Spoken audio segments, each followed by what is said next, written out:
Taking Money Back by Murray N. Rothbard, September to November 1995.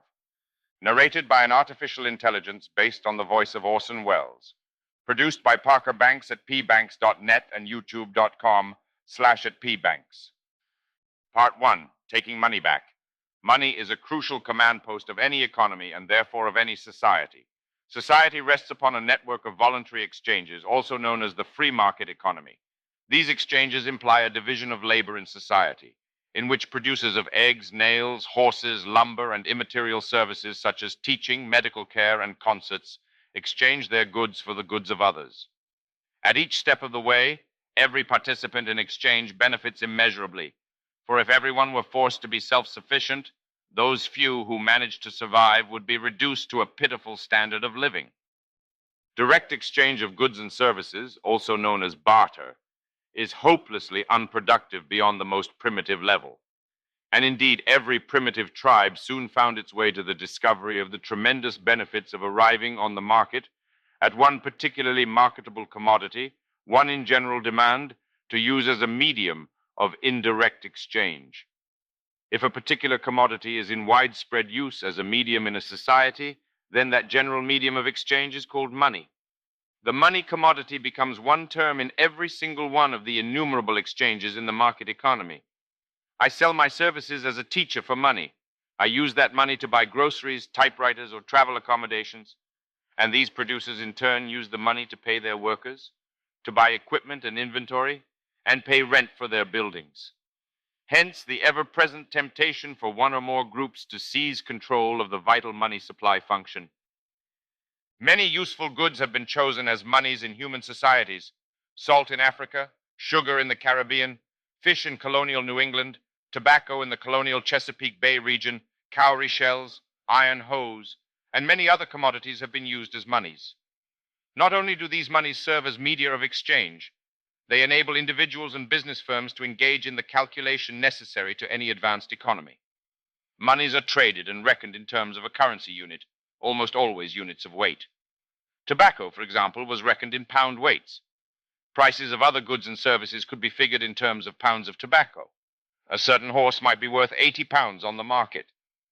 A business firm could then calculate its profit or loss for the previous month.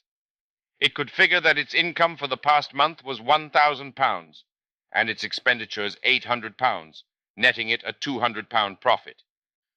Gold or government paper. Throughout history, two commodities have been able to outcompete all other goods and be chosen on the market as money. Two precious metals, gold and silver, with copper coming in when one of the other precious metals was not available. Gold and silver abounded in what we can call moneyable qualities, qualities that rendered them superior to all other commodities. They are in rare enough supply that their value will be stable and of high value per unit weight. Hence, pieces of gold or silver will be easily portable and usable in day-to-day transactions. They are rare enough, too, so that there is little likelihood of sudden discoveries or increases in supply. They are durable so that they can last virtually forever, and so they provide a sage store of value for the future. And gold and silver are divisible so that they can be divided into small pieces without losing their value. Unlike diamonds, for example, they are homogeneous, so that 1 ounce of gold will be of equal value to any other. The universal and ancient use of gold and silver as monies was pointed out by the first great monetary theorist, the eminent 14th century French scholastic Jean Buridan, and then in all discussions of money down to money and banking textbooks until the Western governments abolished the gold standard in the early 1930s. Franklin D. Roosevelt joined in this deed by taking the United States off gold in 1933. There is no aspect of the free market economy that has suffered more scorn and contempt from modern economists, whether frankly statist Keynesians or allegedly free market Chicagoites, than has gold. Gold, not long ago hailed as the basic staple and groundwork of any sound monetary system, is now regularly denounced as a fetish, or as in the case of Keynes, as a barbarous relic. Well, gold is indeed a relic of barbarism in one sense. No barbarian worth his salt would ever have accepted the phony paper and bank credit that we modern sophisticates have been bamboozled into using as money. But gold bugs are not fetishists. We don't fit the standard image of misers running their fingers through their hoard of gold coins while cackling in sinister fashion. The great thing about gold is that it, and only it, is money supplied by the free market, by the people at work. For the stark choice before us always is gold or silver or government. Gold is market money, a commodity which must be supplied by being dug out of the ground and then processed. But government, on the contrary, supplies virtually costless paper money or bank checks out of thin air. We know in the first place that all government operation is wasteful, inefficient, and serves the bureaucrat rather than the consumer. Would we prefer to have shoes produced by competitive private firms on the free market or by a giant monopoly of the federal government? The function of supplying money could be handled no better by government, but the situation in money is far worse than for shoes or any other commodity. If the government produces shoes, at least they might be worn, even though they might be high-priced, fit badly, and not satisfy consumer wants. Money is different from all other commodities. Other things being equal, more shoes or more discoveries of oil or copper benefit society, since they help alleviate natural scarcity. But once a commodity is established as a money on the market, no more money at all is needed. Since the only use of money is for exchange and reckoning, more dollars or pounds or marks in circulation cannot confer a social benefit. They will simply dilute the exchange value of every existing dollar or pound or mark. So it is a great boon that gold or silver are scarce and are costly to increase in supply. But if government manages to establish paper tickets or bank credit as money, as equivalent to gold grams or ounces, then the government, as dominant money supplier, becomes free to create money costlessly and at will. As a result, this inflation of the money supply destroys the value of the dollar or pound, drives up prices, cripples economic calculation, and hobbles and seriously damages the workings of the market economy. The natural tendency of government, once in charge of money, is to inflate and to destroy the value of the currency. To understand this truth, we must examine the nature of government and of the creation of money. Throughout history, governments have been chronically short of revenue. The reason should be clear. Unlike you and I, governments do not produce useful goods and services which they can sell on the market. Governments, rather than producing and selling services, live parasitically off the market and off society. Unlike every other person and institution in society, government obtains its revenue from coercion, from taxation. In older and saner times, indeed, the king was able to obtain sufficient revenue from the products of his own private lands and forests, as well as through highway tolls. For the state to achieve regularized peacetime taxation was a struggle of centuries. And even after taxation was established, the kings realized that they could not easily impose new taxes or higher rates on old levies. If they did so, revolution was very apt to break out. Controlling the money supply. If taxation is permanently short of the style of expenditures desired by the state, how can it make up the difference? By getting control of the money supply, or to put it bluntly, by counterfeiting.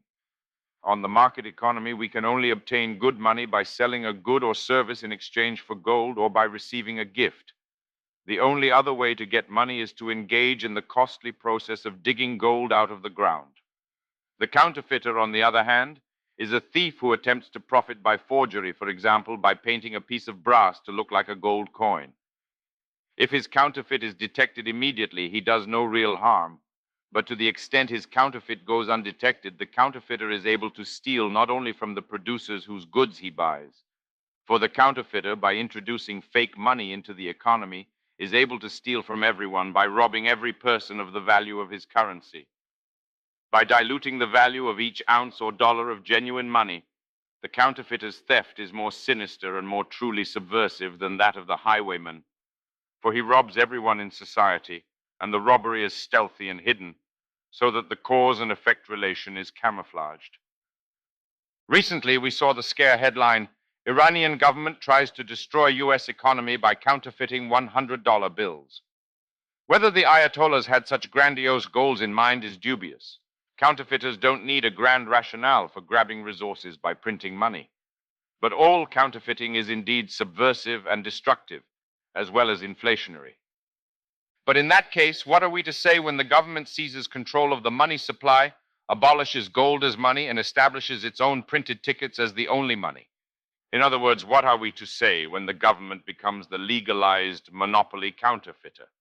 Not only has the counterfeit been detected, but the grand counterfeiter in the United States, the Federal Reserve System, instead of being reviled as a massive thief and destroyer, is hailed and celebrated as the wise manipulator and governor of our macroeconomy, the agency on which we rely for keeping us out of recessions and inflations, and which we count on to determine interest rates, capital prices, and employment.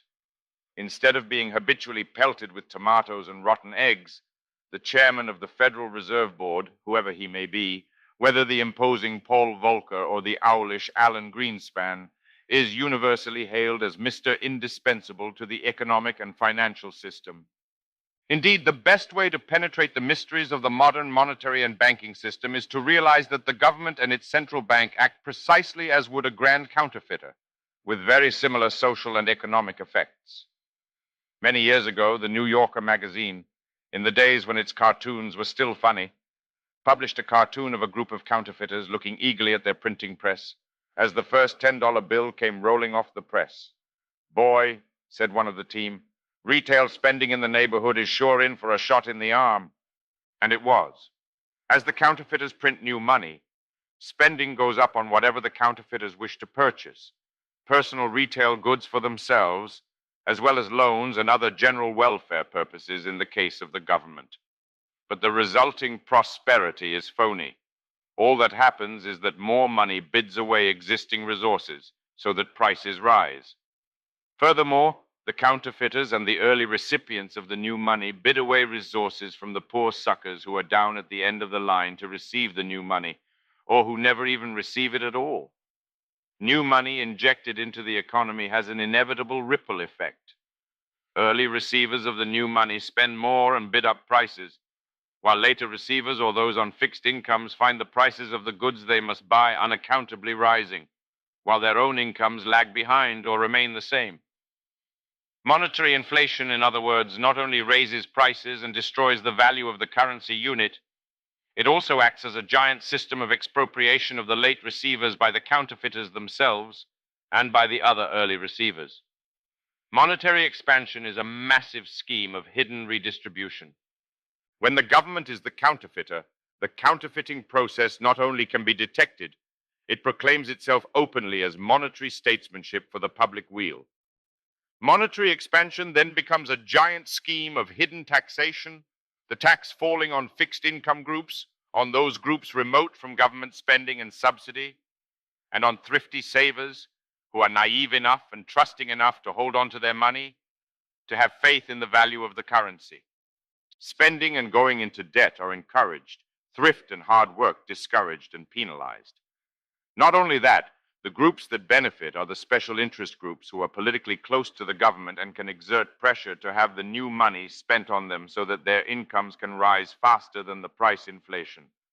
Government contractors, politically connected businesses, unions, and other pressure groups will benefit at the expense of the unaware and unorganized public. Part 2.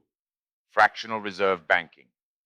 We have already described one part of the contemporary flight from sound, free market money to statized and inflated money, the abolition of the gold standard by Franklin Roosevelt in 1933, and the substitution of fiat paper tickets by the Federal Reserve as our monetary standard. Another crucial part of this process was the federal cartelization of the nation's banks through the creation of the Federal Reserve System in 1913. Banking is a particularly arcane part of the economic system. One of the problems is that the word bank covers many different activities with very different implications. During the Renaissance era, the Medicis in Italy and the Fuggers in Germany were bankers. Their banking, however, was not only private, but also began at least as a legitimate, non-inflationary, and highly productive activity. Essentially, these were merchant bankers who started as prominent merchants. In the course of their trade, the merchants began to extend credit to their customers, and in the case of these great banking families, the credit or banking part of their operations eventually overshadowed their mercantile activities. These firms lent money out of their own profits and savings and earned interest from the loans. Hence, they were channels for the productive investment of their own savings.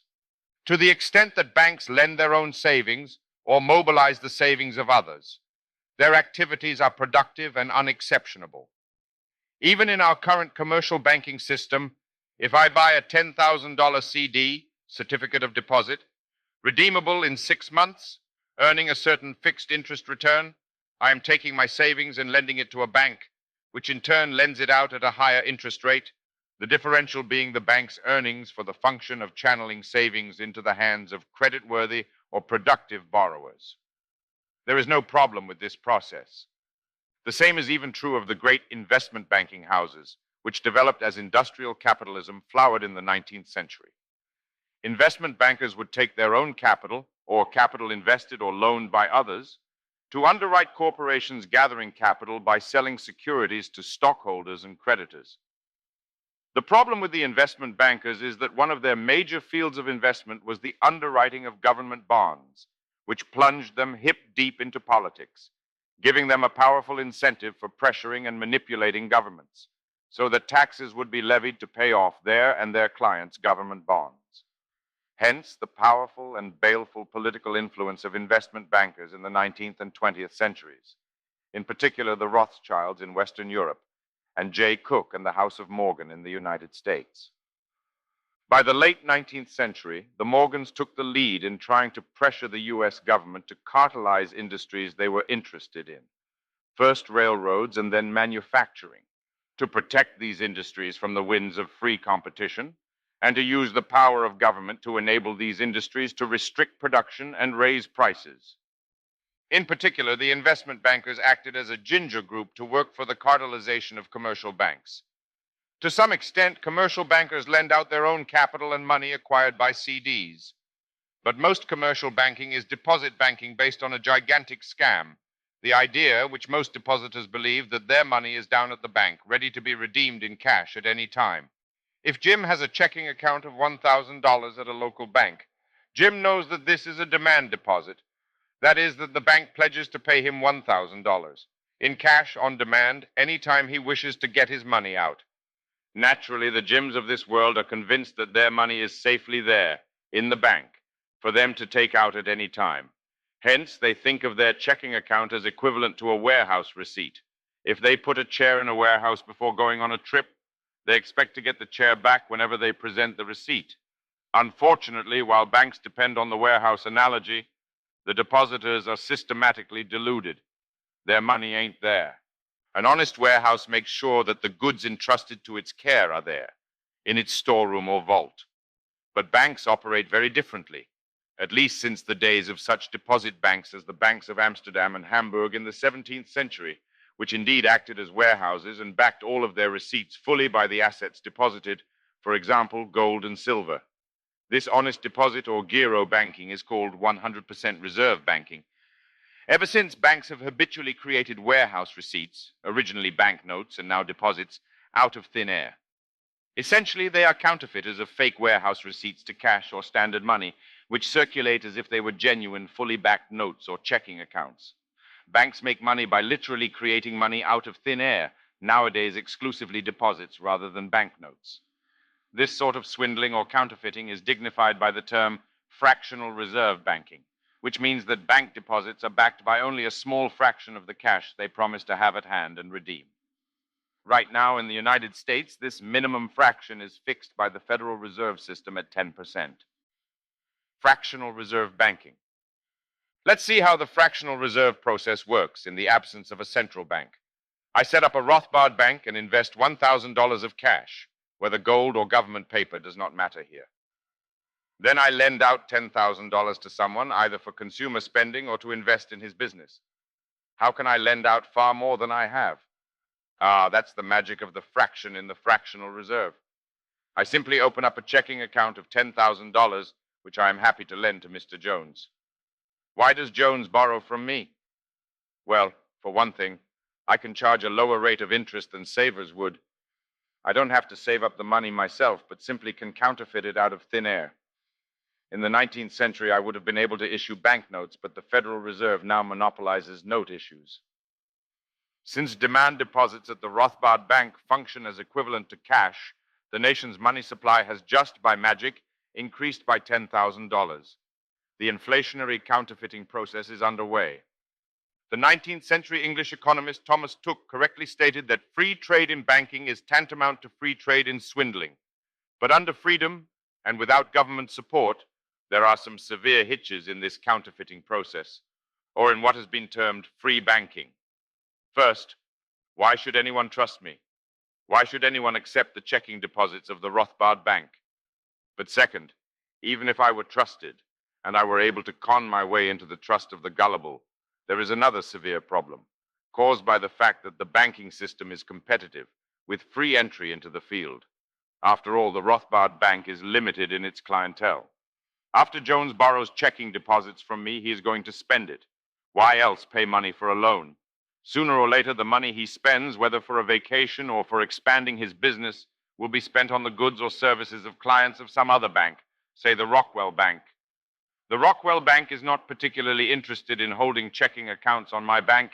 It wants reserves so that it can pyramid its own counterfeiting on top of cash reserves.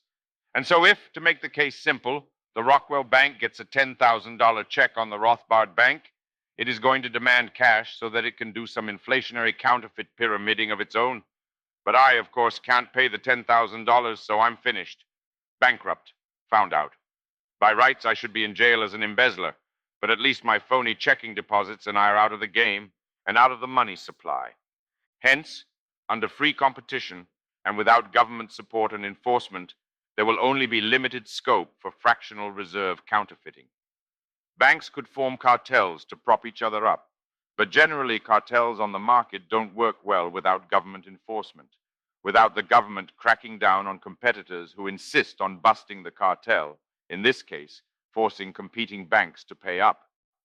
Central banking, hence the drive by the bankers themselves to get the government to cartelize their industry by means of a central bank. Central banking began with the Bank of England in the 1690s, spread to the rest of the Western world in the 18th and 19th centuries, and finally was imposed upon the United States by banking cartelists via the Federal Reserve System of 1913. Particularly enthusiastic about the central bank were the investment bankers, such as the Morgans, who pioneered the cartel idea and who by this time had expanded into commercial banking. In modern central banking, the central bank is granted the monopoly of the issue of banknotes, originally written or printed warehouse receipts as opposed to the intangible receipts of bank deposits, which are now identical to the government's paper money and therefore the monetary standard in the country. People want to use physical cash as well as bank deposits. If, therefore, I wish to redeem $1,000 in cash from my checking bank, the bank has to go to the Federal Reserve and draw down its own checking account with the Fed, buying $1,000 of Federal Reserve notes, the cash in the United States today, from the Fed. The Fed, in other words, acts as a banker's bank. Banks keep checking deposits at the Fed, and these deposits constitute their reserves, on which they can and do pyramid 10 times the amount in checkbook money. Here's how the counterfeiting process works in today's world. Let's say that the Federal Reserve, as usual, decides that it wants to expand, that is, inflate, the money supply. The Federal Reserve decides to go into the market, called the open market, and purchase an asset. It doesn't really matter what asset it buys. The important point is that it writes out a check. The Fed could, if it wanted to, buy any asset it wished, including corporate stocks, buildings, or foreign currency. In practice, it almost always buys U.S. government securities. Let's assume that the Fed buys $10 million of U.S. Treasury bills from some approved government bond dealer, a small group, say Shearson, Lehman on Wall Street. The Fed writes out a check for $10 million, which it gives to Shearson Lehman in exchange for $10 million in U.S. securities. Where does the Fed get the $10 million to pay Shearson Lehman? It creates the money out of thin air. Shearson Lehman can do only one thing with the check: deposit it in its checking account at a commercial bank, say Chase Manhattan. The money supply of the country has already increased by $10 million. No one else's checking account has decreased at all. There has been a net increase of $10 million. But this is only the beginning of the inflationary counterfeiting process. For Chase, Manhattan is delighted to get a check on the Fed and rushes down to deposit it in its own checking account at the Fed, which now increases by $10 million. But this checking account constitutes the reserves of the banks, which have now increased across the nation by $10 million. But this means that Chase Manhattan can create deposits based on these reserves, and that, as checks and reserves seep out to other banks, much as the Rothbard bank deposits did, each one can add its inflationary might until the banking system as a whole has increased its demand deposits by $100 million, 10 times the original purchase of assets by the Fed. The banking system is allowed to keep reserves amounting to 10% of its deposits, which means that the money multiplier, the amount of deposits the banks can expand on top of reserves, is 10. A purchase of assets of $10 million by the Fed has generated very quickly a tenfold, $100 million increase in the money supply of the banking system as a whole. Interestingly, all economists agree on the mechanics of this process, even though they, of course, disagree sharply on the moral or economic evaluation of that process. But unfortunately, the general public, not inducted into the mysteries of banking, still persists in thinking that their money remains in the bank. Thus, the Federal Reserve and other central banking systems act as giant government creators and enforcers of a banking cartel. The Fed bails out banks in trouble, and it centralizes and coordinates the banking system so that all the banks, whether the Chase Manhattan or the Rothbard or Rockwell banks, can inflate together. Under free banking, one bank expanding beyond its fellows was in danger of imminent bankruptcy. Now, under the Fed, all banks can expand together and proportionately. Deposit insurance. But even with the backing of the Fed, fractional reserve banking proved shaky, and so the New Deal in 1933 added the lie of bank deposit insurance, using the benign word insurance to mask an arrant hoax. When the savings and loan system went down the tubes in the late 1980s, the deposit insurance of the federal FSLIC, Federal Savings and Loan Insurance Corporation, was unmasked as sheer fraud. The insurance was simply the smoke and mirrors term for the unbacked name of the federal government.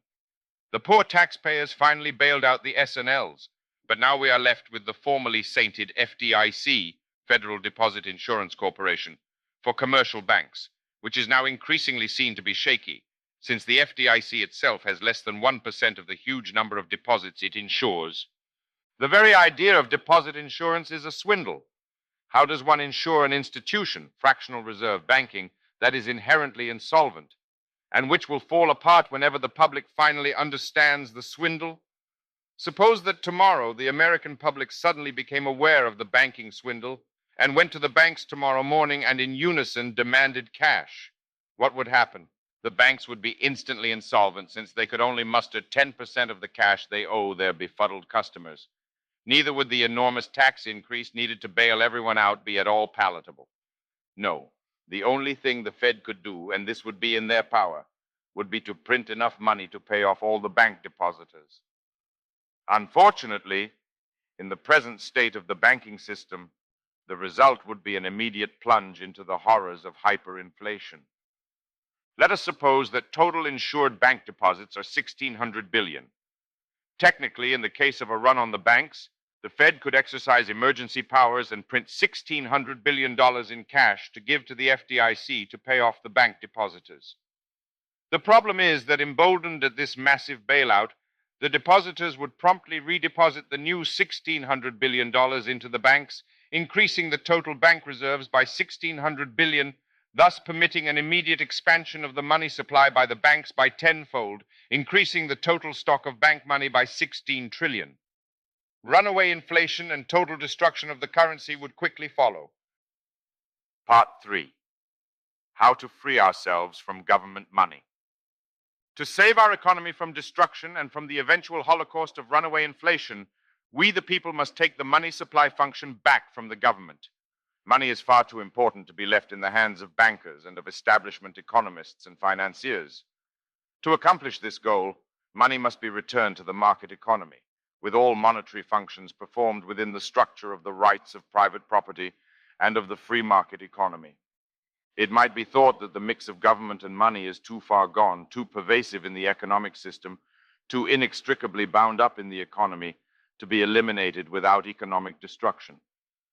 Conservatives are accustomed to denouncing the terrible simplifiers who wreck everything by imposing simplistic and unworkable schemes. Our major problem, however, is precisely the opposite. Mystification by the ruling elite of technocrats and intellectuals, who, whenever some public spokesman arises to call for large-scale tax cuts or deregulation, intone sarcastically about the dim-wit masses who seek simple solutions for complex problems. Well, in most cases, the solutions are indeed clear-cut and simple, but are deliberately obfuscated by people whom we might call terrible complicators. In truth, taking back our money would be relatively simple and straightforward, much less difficult than the daunting task of denationalizing and decommunizing the communist countries of Eastern Europe and the former Soviet Union. Our goal may be summed up simply as the privatization of our monetary system, the separation of government from money and banking. The central means to accomplish this task is also straightforward: the abolition, the liquidation of the Federal Reserve System, the abolition of central banking. How could the Federal Reserve System possibly be abolished? Elementary: simply repeal its federal charter, the Federal Reserve Act of 1913. Moreover, Federal Reserve obligations, its notes and deposits, were originally redeemable in gold on demand.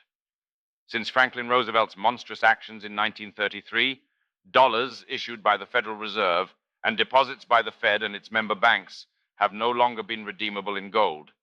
Bank deposits are redeemable in Federal Reserve notes, while Federal Reserve notes are redeemable in nothing, or alternatively in other Federal Reserve notes.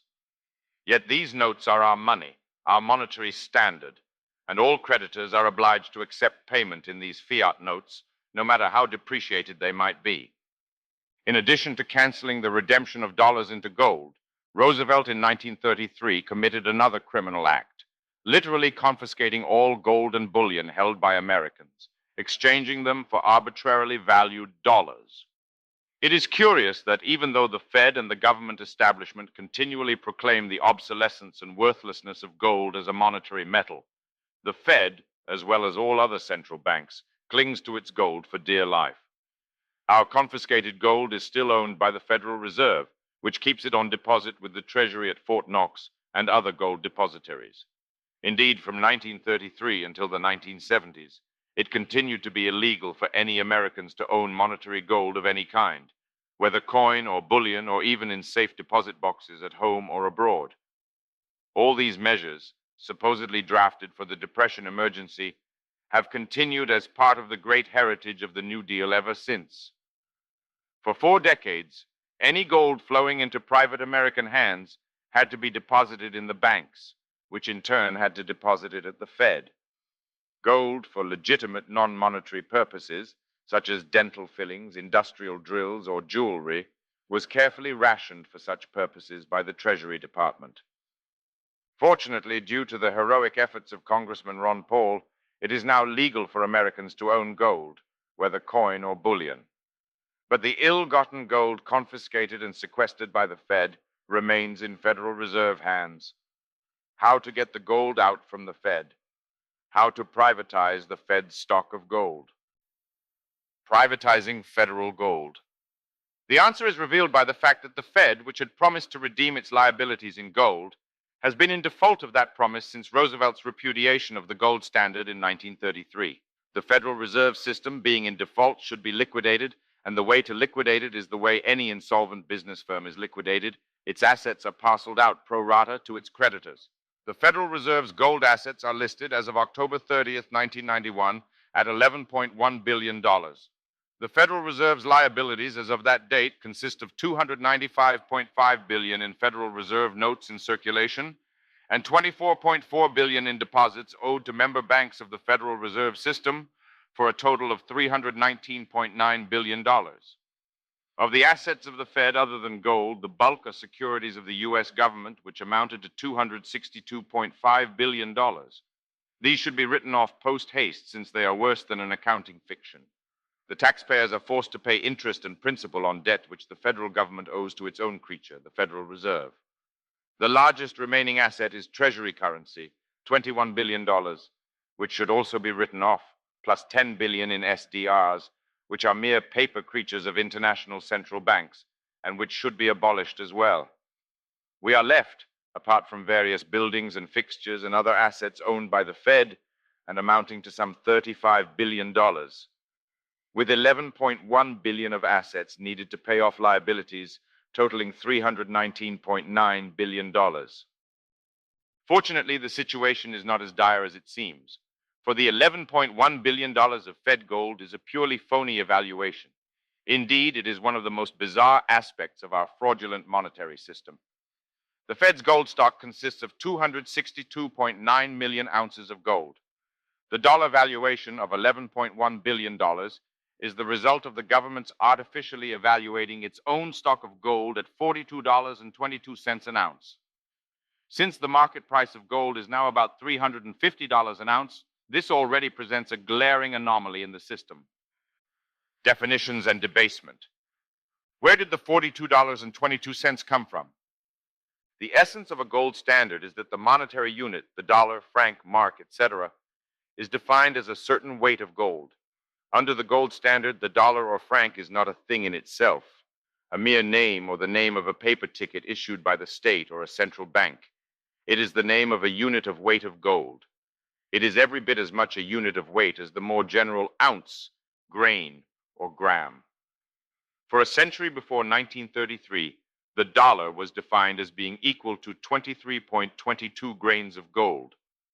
Since there are 480 grains to the ounce, this meant that the dollar was also defined as 0.048 gold ounces.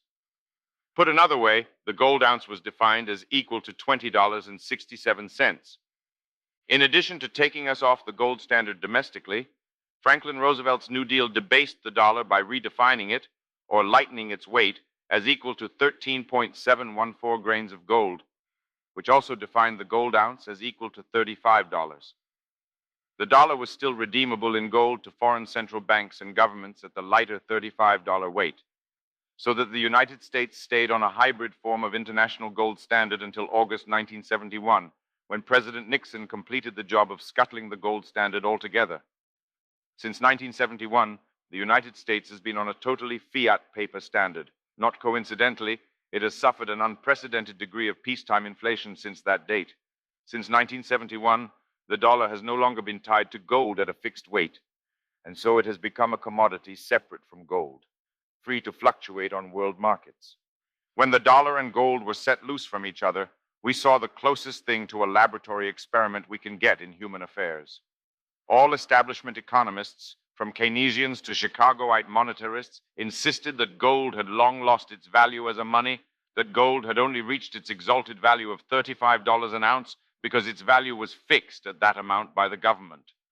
The dollar allegedly conferred value upon gold rather than the other way round, and if gold and the dollar were ever cut loose, we would see the price of gold sink rapidly to its estimated non-monetary value for jewelry, dental fillings, etc., of approximately $6 an ounce. In contrast to this unanimous establishment prediction, the followers of Ludwig von Mises and other gold bugs insisted that gold was undervalued at 35 debased dollars and claimed that the price of gold would rise far higher, perhaps as high as $70.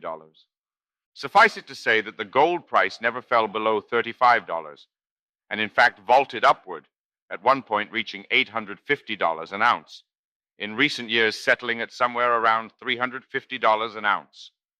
And yet, since 1973, the Treasury and Fed have persistently evaluated their gold stock, not at the old and obsolete $35 to be sure, but only slightly higher, at $42.22 an ounce. In other words, if the U.S. government only made the simple adjustment that accounting requires of everyone evaluating one's assets at their market price, the value of the Fed's gold stock would immediately rise from 11.1 to $92 billion. From 1933 to 1971, the once very large but later dwindling number of economists championing a return to the gold standard mainly urged a return to $35 an ounce. Mises and his followers advocated a higher gold price, inasmuch as the $35 rate no longer applied to Americans. But the majority did have a point, that any measure or definition, once adopted, should be adhered to from then on. But since 1971, with the death of the once sacred $35 an ounce, all bets are off. While definitions once adopted should be maintained permanently, there is nothing sacred about any initial definition which should be selected at its most useful point. If we wish to restore the gold standard, we are free to select whatever definition of the dollar is most useful. There are no longer any obligations to the obsolete definitions of $20.67 or $35 an ounce. Abolishing the Fed. In particular, if we wish to liquidate the Federal Reserve System, we can select a new definition of the dollar sufficient to pay off all Federal Reserve liabilities at 100 cents to the dollar. In the case of our example above, we can now redefine the dollar as equivalent to 0.394 grains of gold, or as 1 ounce of gold equaling $1,217. With such redefinition, the entire Federal Reserve stock of gold could be minted by the Treasury into gold coins that would replace the Federal Reserve notes in circulation and also constitute gold coin reserves of $24.4 billion at the various commercial banks.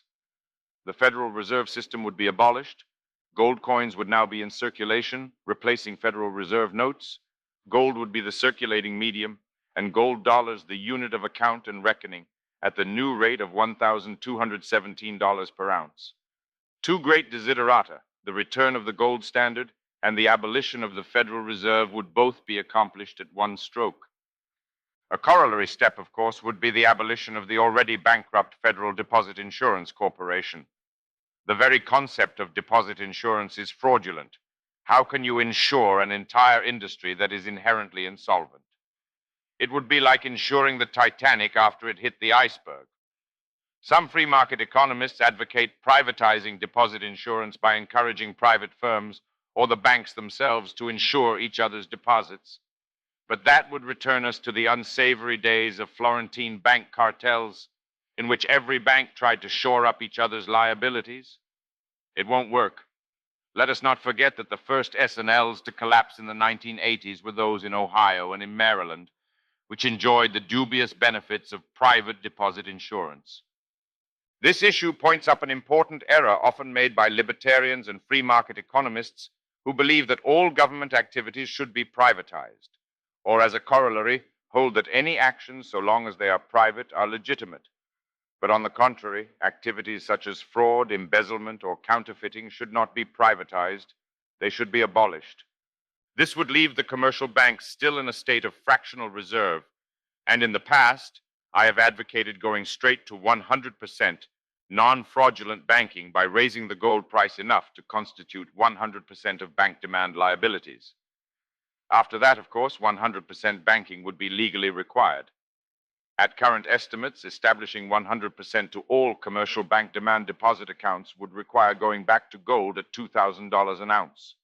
To include all checkable deposits would require establishing gold at $3,350 an ounce, and to establish 100% banking for all checking and savings deposits, which are treated by everyone as redeemable on demand, would require a gold standard at $7,500 an ounce.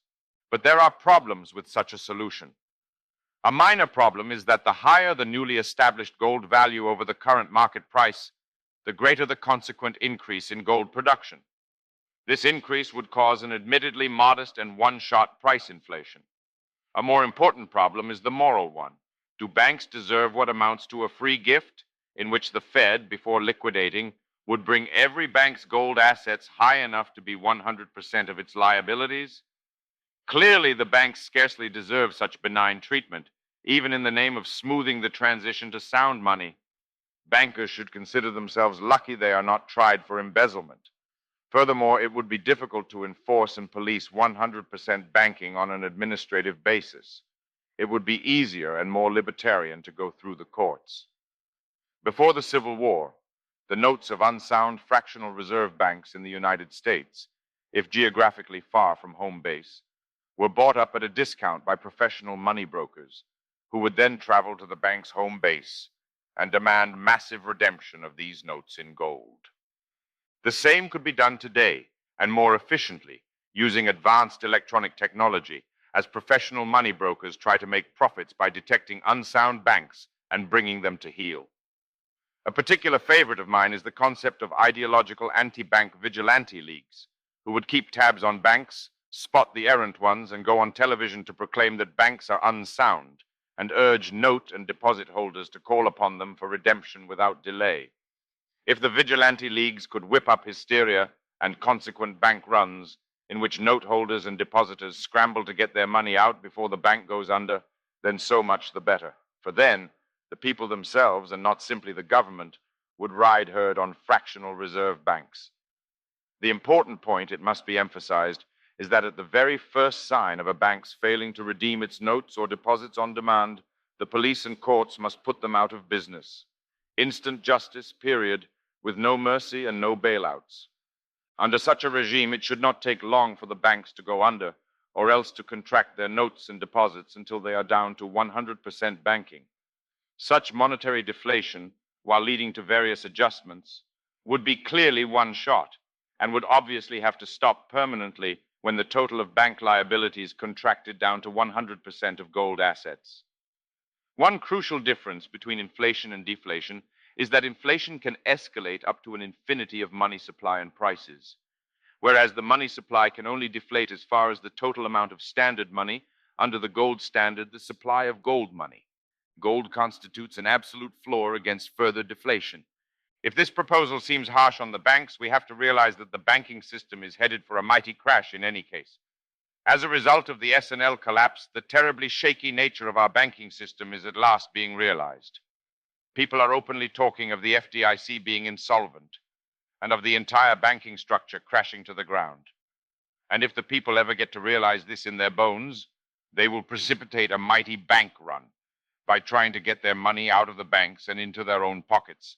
And the banks would then come tumbling down because the people's money isn't there.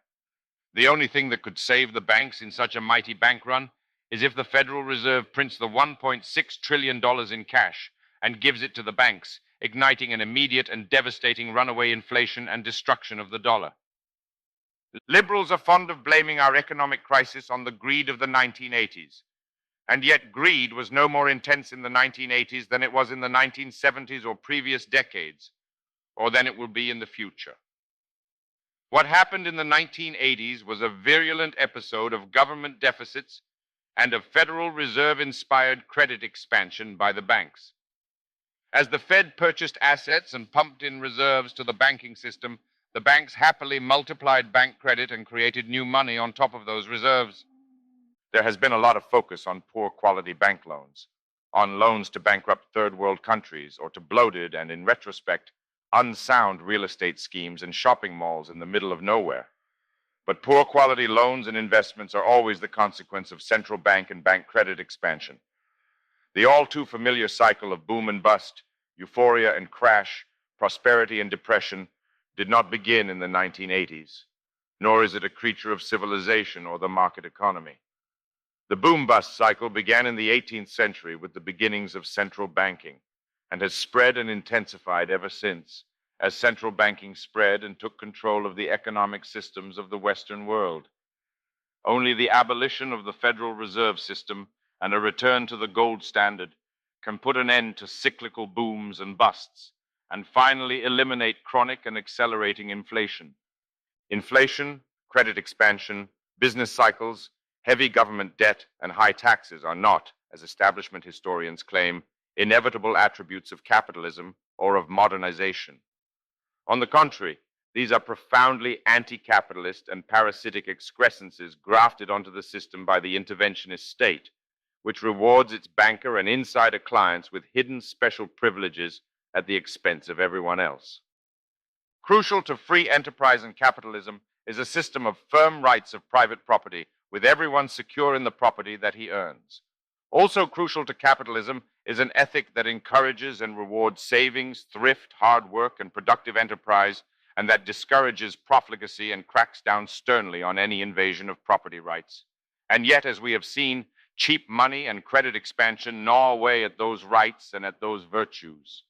Inflation overturns and transvalues values by rewarding the spendthrift and the inside fixer, and by making a mockery of the older Victorian virtues. Restoring the old republic. The restoration of American liberty and of the old republic is a multifaceted task. It requires excising the cancer of the Leviathan state from our midst. It requires removing Washington, D.C. as the power center of the country. It requires restoring the ethics and virtues of the 19th century, the taking back of our culture from nihilism and victimology, and restoring that culture to health and sanity. In the long run, politics, culture, and the economy are indivisible. The restoration of the old republic requires an economic system built solidly on the inviolable rights of private property, on the right of every person to keep what he earns and to exchange the products of his labor. To accomplish that task, we must once again have money that is produced on the market, that is gold rather than paper, with the monetary unit a weight of gold rather than the name of a paper ticket issued ad lib by the government. We must have investment determined by voluntary savings on the market and not by counterfeit money and credit issued by a knavish and state-privileged banking system. In short, we must abolish central banking and force the banks to meet their obligations as promptly as anyone else. Money and banking have been made to appear as mysterious and arcane processes that must be guided and operated by a technocratic elite. They are nothing of the sort. In money, even more than the rest of our affairs, we have been tricked by a malignant Wizard of Oz. In money, as in other areas of our lives, restoring common sense and the old republic go hand in hand.